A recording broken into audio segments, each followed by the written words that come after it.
Hello and welcome to the third episode of Citizens Newsletter, and I'm your host, Ilya Pali. On this week's show, we're going to summarize many updates through the week, including calling all devs, around and reverse, plus a lot of news through the week. As always, let's start with calling all devs. First question for Dan Truffen. How devs are planning to allow us to remove unwanted players from our ships? For example, if someone left AFK on our Banu merchantman and we need to leave current location.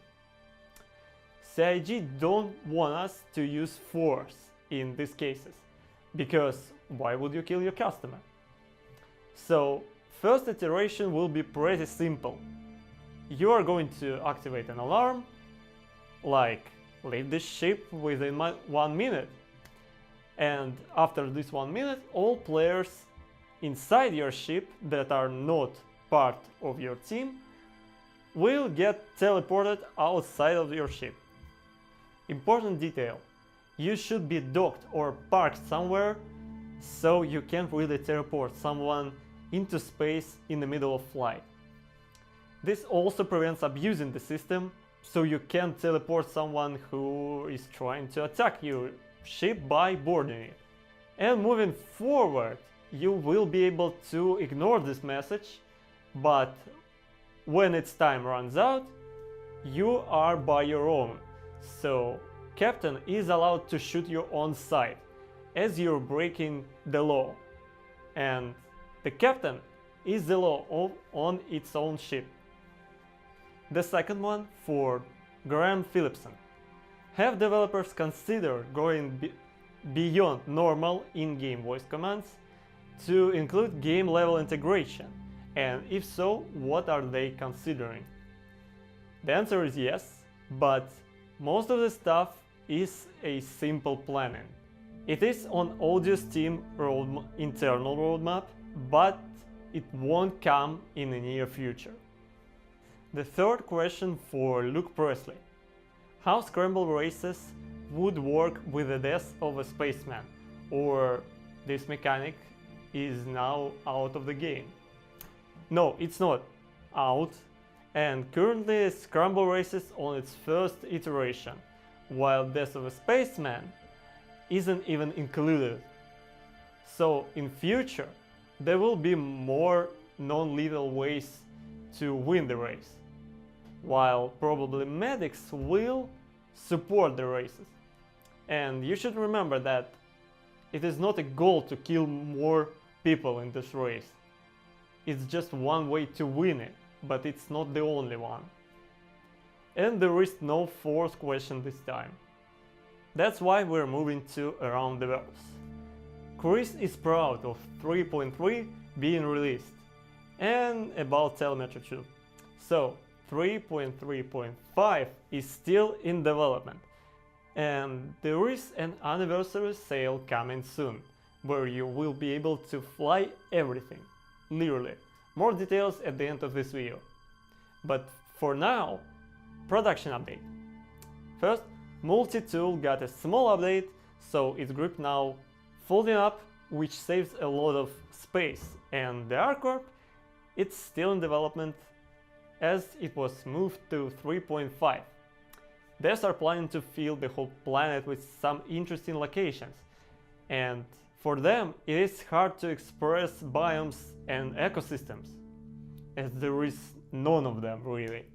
So developers trying to express it by dividing whole planet into different districts, and to blur unloading buildings, they've added some fog so you can't really see a building disappearing.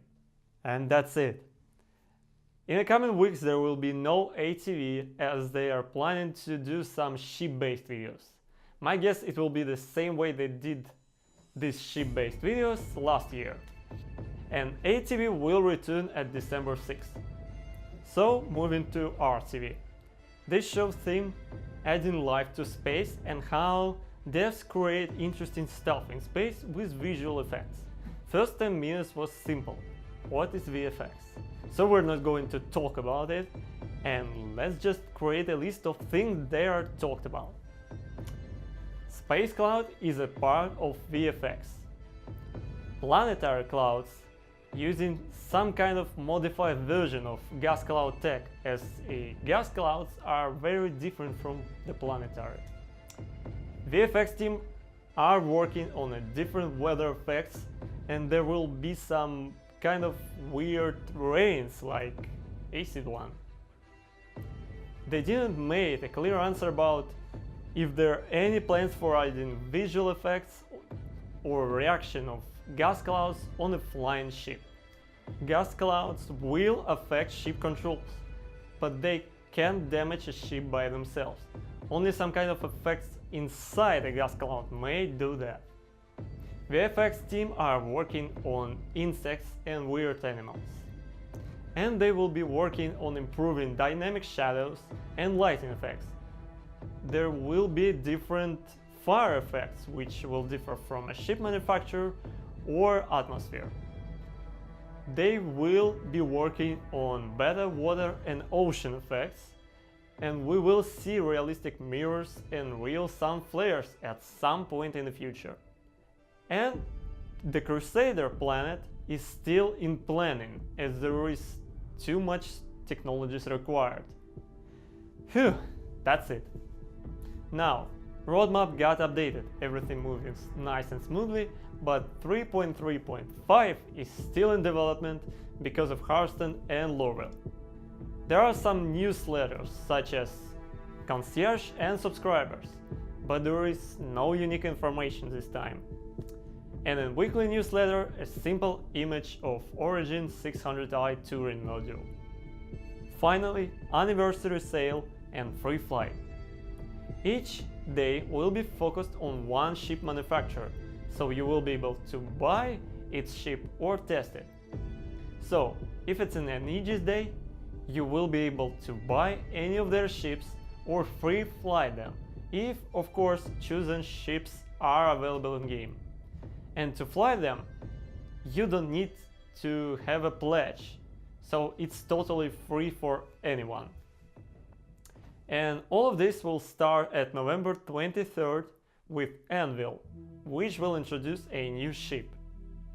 Then RSI, Origin, Aegis, Drake, Alien ships, Misk, and at November 3rd, on the final day, we will see some small manufacturers like Tambril.